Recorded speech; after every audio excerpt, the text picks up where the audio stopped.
بعض افراد کو چیلنج بازی کا بڑا شوق ہوتا ہے، بند کمرے میں بیٹھ کر چیلنج بازیاں کرنا، بڑی بڑی باتیں کرنا۔ اسی طرح بعض خطباء کو اپنی خطابت کے رنگ میں بڑی بڑی چیلنج بازیاں کر جاتی ہیں کہ میں نے بڑی بڑی مساجد میں چیلنج دیے، بڑی بڑی کانفرنسوں میں چیلنج دیے، نیٹ پر چیلنج دیے، کوئی بندہ سامنے آنے کے لیے تیار نہیں ہے۔ یہ اتھے چیلنج نہیں میں کردا پیا، میں بڑیاں بڑیاں وڈیاں کانفرنساں نیٹ تے موجود نے میریاں تقریراں، میں کہڑا اندر وڑ کے چیلنج کرن دے۔ جناب ہم ہیں نا، ہم تیار ہیں۔ آپ لائیو بات کرنا چاہتے ہیں یا آپ آمنے سامنے بیٹھ کر بات کرنا چاہتے ہیں؟ لائیو سٹریم چلانا چاہیں تب آپ کی مرضی، آمنے سامنے بیٹھ کر بات کرنا چاہیں تب آپ کی مرضی۔ یہ فقیر آپ کے چیلنج کو قبول کرتا ہے اور آپ کے ساتھ بات کرنے کے لیے تیار ہے۔ فیصلہ آپ کر لیں کہ آپ نے خود بات کرنی ہے یا کسی سے کروانی ہے۔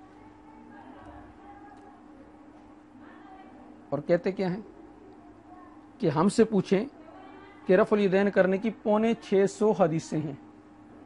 میں رفع الیدین کیوں کرنا؟ 650 حدیث ہے رفع الیدین کرن دی۔ اب ہم یہ تو نہیں پوچھتے کہ کتنی صحیح ہیں۔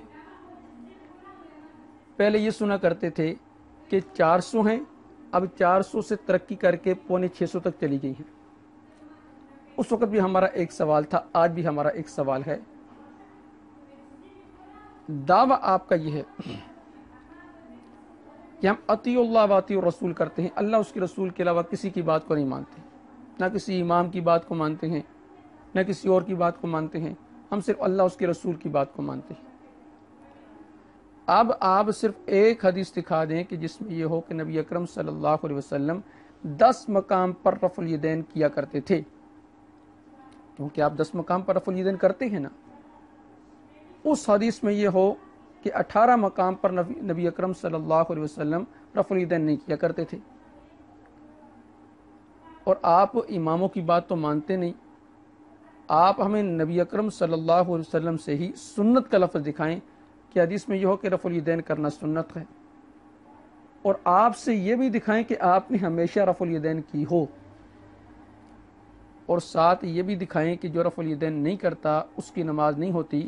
مولوی صاحب 650 حدیثیں ساری معاف کی، ایک حدیث دکھا دے بس، 650 نہ دکھائیں، ایک دکھا دیں جس میں یہ 5 باتیں پائی جائیں۔ اب ہوتا یہ ان کا بہت بڑا المیہ ہے، عامی کو تو پتہ نہیں ہوتا نا کہ حدیث کے الفاظ کیا ہیں، کس لفظ کا کیا معنی ہے، عربی میں کیا آتا ہے کیا نہیں آتا، قواعد کیا ہیں، اصول حدیث کیا ہیں، محدثین کے قواعد کیا ہیں۔ اب یہ حدیث پڑھیں گے اور ترجمہ سامنے رکھ دیں گے، اس کے اندر سے دکھائیں گے یہ ہمیشہ کا لفظ ہے، اور پڑھنے والا کہے گا میں نے تو حدیث کے اندر پڑھا ہے۔ اب وہ بیچارہ اردو پڑھ کے آ جاتا ہے، عربی اس بیچارے کو آتی نہیں۔ میں ایک جگہ گفتگو کرنے کے لیے چلا گیا تو وہاں مولوی صاحب رفع الیدین کو بڑا زور و شور سے بات کر رہے تھے، تو میں نے پوچھا، میں نے کہا مولوی صاحب رفع الیدین نبی اکرم صلی اللہ علیہ وسلم نے ہمیشہ کی ہے، اس پر کوئی حدیث آپ کے پاس موجود ہے؟ کہنے کا جی ہے۔ میں نے کہا جی لے کر آئیں، آپ کی مہربانی ہے۔ تو اس نے ابو سہیب داؤد ارشد صاحب کی کتاب اٹھائی اور میرے سامنے کھول کر کہنے لگا یہ حدیث میں آتا ہے کہ نبی اکرم صلی اللہ علیہ وسلم نماز میں رفع الیدین کیا کرتے تھے یہاں تک کہ آپ دنیا سے پردہ فرما گئے۔ اب ان کی عوام نے نعرے لگانے شروع کر دیے، مسلک اہل حدیث زندہ باد، مسلک اہل حدیث زندہ باد۔ میں نے کہا جی مجھ فقیر کی بات بھی سنیں گے؟ کہا جی فرمائیں۔ میں نے کہا جی یہ جو آپ نے ابو سہیب داؤد ارشد صاحب کی کتاب سے آپ نے جو حدیث پڑھی ہے، آپ مجھے یہ اصل کتاب سے دکھا سکتے ہیں؟ کہا دکھلا سکتا ہوں۔ میں نے کہا جی بسم اللہ کریں۔ اب اصل کتاب جب نکال کے لائی تو اس میں انہوں نے رفع الیدین کی حدیث جب نکالی تو اس میں حتی فارقت دنیا کہ یہاں تک آپ دنیا سے پردہ فرما گئے یہ الفاظ نہیں تھے۔ اب جب حتی فارقت دنیا جب آپ دنیا سے پردہ فرما گئے وہ والی حدیث نکالی تو اس میں رفع الیدین کے الفاظ نہیں تھے۔ تو میں نے وہ کتاب اٹھائی اور عوام کے سامنے کی، میں نے کہا یہ دیکھیں انہوں نے جو کاروائی ڈالی ہے وہ کاروائی یہ ہے کہ ایک حدیث سے رفع الیدین کے الفاظ دیے، ایک حدیث سے آپ صلی اللہ علیہ وسلم کے پردہ فرمانے کے الفاظ لیے، دونوں کو اکٹھا کیا اور آپ کو یہ بتاتے ہیں کہ جی نبی اکرم صلی اللہ علیہ وسلم نے ہمیشہ رفع الیدین کی حدیث کے اندر آتا ہے۔ یہ دھوکہ دیتے ہیں. آج تک میں نے کہا ہمیں تو کوئی نہیں دکھلا سکا, شاید ہو سکتا ہے یہ مولوی صاحب ہماری خواہش کو پورا کر دیں کہ ایک حدیث دکھا دیں کہ جس میں یہ ساری باتیں ملتی ہوں. پھر کہتے ہیں جی میں ملتزم میں جا کر خانہ کعبہ کے غلاف کو پکڑ کر خانہ کعبہ میں جا کر دروازے سے چمٹ کر وہاں بھی یہ کہوں گا کہ نبی اکرم صلی اللہ علیہ وسلم نے ایک رکعت بھی بغیر رفع الیدین کے نہیں پڑھی, اور قرآن کریم کو ہاتھ کے اندر اٹھا کر کہتے ہیں یہ قرآن میرے ہاتھ میں ہے, میں باوضو مسجد کے اندر ہوں, میں کہتا ہوں نبی اکرم صلی اللہ علیہ وسلم نے ایک رکعت بھی بغیر رفع الیدین کے نہیں پڑھی. جاؤ کسی مولوی دے سر تے قرآن رکھو, انہوں مسجد چ واڑو, انہوں وضو کراؤ. میں مقام ملتزم نہ چمبڑ کے بیت اللہ دے اندر جا کے بھی کہاں گا کہ میرے نبی نے پوری زندگی ایک رکعت بھی رفع الیدین کرن تو بغیر نہیں پڑھی. مولوی صاحب اتنا بڑا جھوٹ, اتنا بڑا جھوٹ. اگر نبی اکرم صلی اللہ علیہ وسلم نے ایک رکعت بھی بغیر رفع الیدین کے نہیں پڑھی تو امام ترمذی رحمہ اللہ تعالی جو یہ فرماتے ہیں فَبِهِ يَقُولُ غَيْرُ وَاحِدٍ مِّنْ أَهْلِ الْعِلْمِ مِّنْ أَصْحَابِ النَّبِيِّ صلی اللہ علیہ وسلم والتابعین, کہ آپ صلی اللہ علیہ وسلم کے بے شمار صحابہ اور آپ کے تابعین جو تھے اہل علم حضرات, جاہل نہیں, ان کا مسلک یہ تھا کہ وہ بغیر رفع الیدین کے نماز پڑھا کرتے تھے. کیا کہیں گے معاذ اللہ معاذ اللہ, انہوں نے کسی اور نبی کی نماز کو دیکھ لیا تھا جو رفع الیدین کے بغیر نماز پڑھتا تھا؟ معاذ اللہ. نہیں, نبی اکرم صلی اللہ علیہ وسلم کی نماز کو دیکھا تھا کہ آپ رفع الیدین کے بغیر نماز پڑھتے تھے, اس لیے صحابہ نے بغیر رفع الیدین کی نماز ادا کی. بعض لوگ مجھ سے یہ بھی پوچھتے ہیں کہ آپ ان صحابہ کے نام بتا سکتے ہیں؟ میں نے کہا جی بالکل بتا سکتا ہوں. عبداللہ ابن مسعود رضی اللہ تعالیٰ عنہ بغیر رفع الیدین کی نماز پڑھتے تھے. عبداللہ بن عمر رضی اللہ تعالیٰ عنہ مصنف ابن ابی شیبہ اٹھا کر دیکھیں بغیر رفع الیدین کی نماز پڑھتے تھے. سیدنا علی رضی اللہ تعالیٰ عنہ بغیر رفع الیدین کی نماز پڑھتے تھے. تو مولوی صاحب آپ نے قرآن ہاتھ میں لے کر کتنا بڑا جھوٹ بولا کہ نبی اکرم صلی اللہ علیہ وسلم نے ایک رکعت بھی بغیر رفع الیدین کے نہیں پڑھی. اور امام مالک رحمہ اللہ تعالی مدینہ میں تابعین کے درمیان بیٹھ کر کہتے ہیں کہ لا اعرف رفع الیدین فی شیء من تکبیر الصلاۃ لا فی خفض ولا فی رفع الا فی افتتاح الصلاۃ. میں تو رفع الیدین کو جانتا ہی نہیں ہوں, نہ اونچ کے وقت نہ نیچ کے وقت, یعنی نہ رکوع میں جاتے وقت نہ رکوع سے اٹھتے وقت, سوائے تکبیر تحریمہ کے المدونۃ الکبریٰ. وہ مکہ میں مدینہ میں بیٹھ کر کہہ رہے ہیں میں رفع الیدین کو نہیں جانتا, اور تابعین نے انہیں کچھ بھی نہیں کہا, اور یہ پاکستان کے اندر 1400 سال کے بعد قرآن کریم ہاتھ میں اٹھا کر دعویٰ کرتے پھرتے ہیں جی نبی اکرم صلی اللہ علیہ وسلم نے ایک رکعت بھی بغیر رفع الیدین کے نہیں پڑھی. یہ مولوی صاحب تو ایسے کہتے ہیں جیسے یہ شروع سے لے کر آخر تک ساتھ تھے. تو امام مالک رحمہ اللہ تعالیٰ پر تو تابعین نے کوئی اعتراض نہیں کیا. یہاں پر کوئی کہہ سکتا ہے کہ انہوں نے تو موطا امام مالک میں حدیث نقل کی ہے. امام مالک رحمہ اللہ تعالیٰ کی شرائط میں سے ایک شرط یہ تھی کہ وہ تأمل مدینہ کو دیکھا کرتے تھے, جس بات پر مدینہ والوں کا عمل ہوتا وہ اس کو سنت قرار دیا کرتے تھے. اب ظاہر بات ہے مدینہ والے رفع الیدین نہیں کرتے تھے, اور مولوی صاحب کہتے ہیں جی ایک رکعت بھی بغیر رفع الیدین کے نہیں پڑھی. اتنا بڑا جھوٹ. اور پھر کہتے ہیں جی میں 650 حدیثیں دکھلاؤں گا, اور نہ کرنے کی اگر مجھے کوئی ایک حدیث دکھلا دے صحیح سند کے ساتھ جو نبی اکرم صلی اللہ علیہ وسلم تک ثابت ہو, 1 لاکھ انعام بھی دوں گا اور مسلک اہل حدیث بھی چھوڑ دوں گا. اور 650 حدیث میں وکھانا نہ کرن دی صحیح سند نہ مولوی ایک وکھا دے, ایک حدیث دے وچ 1 لاکھ روپیہ انعام نہ دیا تے میں مسلک اہل حدیث چھڑ دیا. مولوی صاحب نہ آپ 1 لاکھ انعام دیں اور نہ آپ مسلک اہل حدیث کو چھوڑیں.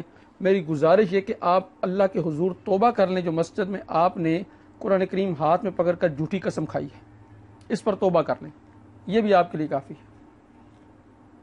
اب میں آپ کو روایتی جواب دینے لگا ہوں. اگر کوئی حدیث صحیح نہیں ہے ترک رفع الیدین پر, تو عبداللہ ابن مسعود رضی اللہ تعالیٰ عنہ کی حدیث کو جو محدثین نے صحیح کہا ہے یہ کس کھاتے میں جائے گا؟ یا تو اس کا مطلب ہے کہ اگر انہوں نے ضعیف حدیث کو صحیح کہہ دیا تو محدثین معاذ اللہ پاگل، اور اگر محدثین کے نزدیک وہ حدیث صحیح ہے اور آپ نے صحیح حدیث کو ضعیف کہہ دیا تو اس کا مطلب ہے آپ پاگل۔ پھر شیخ ناصر الدین البانی آپ کے بڑے، وہ کہتے ہیں کہ ھذا سند صحیح، کہ یہ سند صحیح ہے، ورجالہ رجال مسلم، اور اس حدیث کے راوی جو ہیں وہ مسلم، امام مسلم رحمہ اللہ تعالیٰ کی جو مسلم ہے اس کے راوی ہیں۔ وقد حسنہ ترمذی، اور امام ترمذی رحمہ اللہ تعالیٰ نے اس حدیث کو حسن کہا ہے۔ اور ایک اور مقام پر شیخ ناصر الدین البانی ہی کہتے ہیں والحق انہ حدیث صحیح، حق بات یہ ہے کہ یہ حدیث صحیح ہے، واسنادہ صحیح، اس کی سند بھی صحیح ہے، رجالہ، اور اس کے راوی علی شرط مسلم، امام مسلم رحمہ اللہ تعالیٰ کی شرائط کے مطابق۔ اور آگے چل کے کہتے ہیں کہ بعض لوگوں نے اس کے اندر جو علت نکالی ہے نا، ان کے علت پر کوئی صحیح دلیل موجود نہیں کہ جس سے استدلال کرنا درست ہو، ورد الحدیث من اجلھا، اور جس کی وجہ سے اس حدیث کو رد کرنا درست ہو، کہتے کوئی نہیں۔ شیخ ناصر الدین البانی کی قبر پر جا کر کہیں جی کہ ایک حدیث بھی صحیح نہیں ہے۔ یہ میرے پاس ایک فتاویٰ ہے، فتاویٰ نظیریہ، شیخ نذیر حسین دہلوی، جن کے بارے میں یہ خود لکھتے ہیں کہ شیخ الکل حضرت مولانا سید محمد نذیر حسین محدث دہلوی کی ہستی اسلامی دنیا میں ایک مسلمہ اور فقید المثال ہستی تھی۔ آپ کی اسلامی خدمات، آپ کے علمی کارنامے اظہر من الشمس ہیں۔ یہ اپنے فتاویٰ نظیریہ کی جلد 1 صفحہ 441 پر ایک سوال کا جواب دیتے ہیں۔ کیا فرماتے ہیں علماء دین کہ نماز میں رفع الیدین کرنا اور تینوں جاری نمازوں میں بلند آواز سے آمین کہنا درست ہے یا نہیں؟ یہ سوال آگے تک جا کے مکمل ہوتا ہے۔ اس کا جواب کہتے ہیں، میں صرف جواب کا وہ حصہ نقل کروں گا کہ جو مولوی صاحب کے متعلقہ ہے، کیونکہ مولوی صاحب نے کہا ہے کہ ایک صحیح حدیث سند کے ساتھ ثابت نہیں ہے۔ لکھتے ہیں کہ علماء حقانی پر پوشیدہ نہیں کہ رکوع میں جاتے وقت اور رکوع سے اٹھتے وقت رفع الیدین کرنے میں لڑنا جگرنا تعصب اور جہالت سے خالی نہیں، کیونکہ مختلف اوقات میں رفع الیدین کرنا اور نہ کرنا دونوں ثابت ہیں اور دونوں طرح کے دلائل موجود ہیں۔ مولوی صاحب میرا سوال یہ کہ یہ شیخ نذیر حسین دہلوی صاحب کہتے ہیں کہ نہ کرنا بھی ثابت ہے، تو یہ کون سی حدیث سے ثابت ہے، یہ آپ بتائیں گے۔ آگے چل کے لکھتے ہیں، شیخ عبدالحق محدث دہلوی نے شرح سفر السعادات میں طرفین کے دلائل بیان کر کے لکھا ہے، دونوں طریقوں کو ماننے کے سوا کوئی چارہ نہیں۔ اور آگے چل کے لکھتے ہیں، اگر نہ کرے تو بہتر ہے، اگر کرے تو کوئی حرج نہیں، نہ کرے تو بہتر ہے اور کرے تو کوئی حرج نہیں۔ پھر آگے بات چلاتے چلاتے آخر میں جو لکھتے ہیں کہ قصہ مختصر، خلاصہ نکال رہے ہیں، قصہ مختصر رفع الیدین کا ثبوت اور عدم ثبوت دونوں ہی مروی ہیں۔ رفع الیدین کا ثبوت اور عدم ثبوت دونوں مروی ہیں۔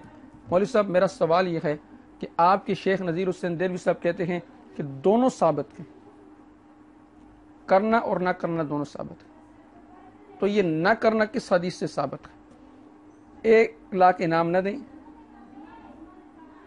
مسلک اہل حدیث بے شک نہ چھوڑیں، جو مسجد میں جھوٹی قسم کھائی اس سے توبہ کر لیں۔ پھر کہتے ہیں ایک حدیث دکھا دیں جو صحیح سند کے ساتھ نبی اکرم صلی اللہ علیہ وسلم تک پہنچتی ہو اور اہل حدیث اس کو نہ مانتے ہوں، اس پر عمل نہ کرتے ہوں، تو فرمایا مسلک اہل حدیث چھوڑ دوں گا کہ سورج کے نکلنے سے پہلے پہلے۔ اور 650 حدیث میں وکھانا نہ کرن دی صحیح سند نہ مولوی ایک وکھا دے، ایک حدیث دے وچ 1,00,000 روپیہ انعام نہ دیا تو میں مسلک اہل حدیث چھڑ دیا۔ مولوی صاحب ان چیلنج بازیوں کا کوئی فائدہ نہیں، عوام کو دھوکہ نہ دیں۔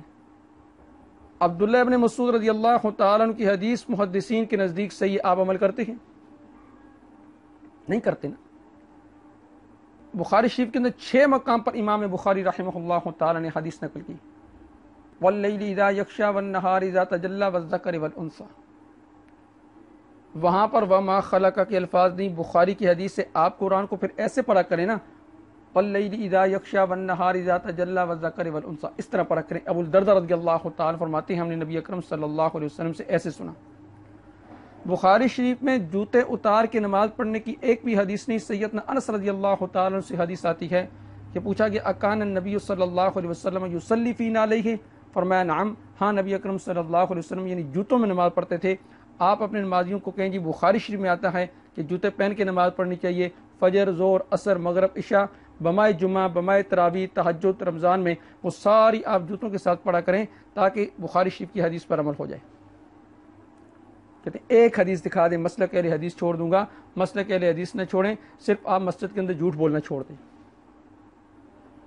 مسلک اہل حدیث بے شک چھوڑیں یا نہ چھوڑیں. 3 طلاقیں امام بخاری رحمہ اللہ تعالیٰ کے نزدیک 3 ہیں. آپ کہتے ہیں 3 طلاقیں 1 ہیں. امام بخاری رحمہ اللہ تعالیٰ کے نزدیک ایک وقت کی 3 طلاقیں 3 ہوتی ہیں. آپ اس صحیح حدیث کو نہیں مانتے اور چیلنج بازیاں کرتے ہیں جی کہ میں مسلک اہل حدیث چھوڑ دوں گا. سورج کے نکلنے سے پہلے آپ سورج کے نکلنے سے پہلے خدا را کر کے جھوٹ بولنا چھوڑ دیں.